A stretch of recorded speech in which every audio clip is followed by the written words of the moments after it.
Pastor Lynnae. So we're here under the baobab tree from, hey, it's the red colobus monkey. The Vacation Bible School is such an important part of our mission outreach, I really think. And I know mission outreach is really important to you. Can you talk to me a little bit about that? Well, mission is, I think God created us creative enough to be able to do mission work in our own backyard, in our neighbor's backyard as well. That we can go all over. We don't have to be limited to just taking care of our own or our own neighbor, but we can look across the street and across the world. And so this month our sign is going on our well in the Oromo region of Ethiopia, where we paid for the digging of a well for a small village. It's going to have water for enough for 500 people for as long as they can continue to maintain it, which Water to Thrive is helping us to teach them how to do. Vacation Bible School is kind of focusing on that concept of community under the baobab tree where people gather. When I was in Ethiopia, I saw baobab trees and I saw children sitting under them singing songs with their teachers. That's where they would gather and singing the songs that we all know, deep and wide, deep and wide. And that's what it's all about, being Jesus to the world and knowing that God made us creative enough to be everywhere trying to do something in God's name. Well, okay, so a quick follow-up question.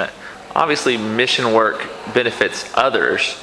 How do you feel like it benefits those who are doing the mission work? How does it benefit us to provide water? It's very interesting. It used to be that you had to do a reflection and then you went out and did action. And they've kind of changed that. And national gatherings for our youth, high school youth, have really helped us to see that.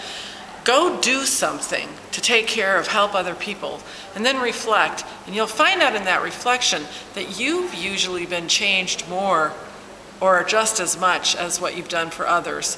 That it does something inside your own heart. It makes you stronger.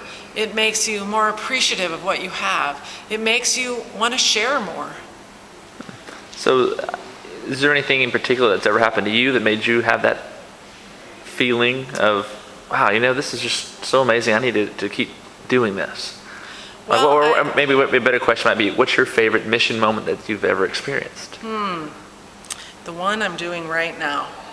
That's the best answer. Because every time, it's precious. I got to tell you, sometimes when it comes to food pantry day, I'm like dragging, it's time to go over to food pantry because it's a lot of work and there's so many people in need, and I'm like, and the minute I go over there, there's just a feeling of all the Abiding Love volunteers that are there, all the people that are pitching in and helping.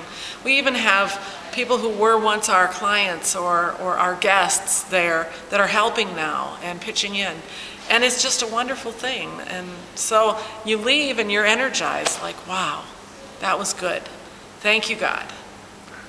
Wonderful. Thank you for sharing that little mission moment. I'm so glad you didn't ask me about the Spurs.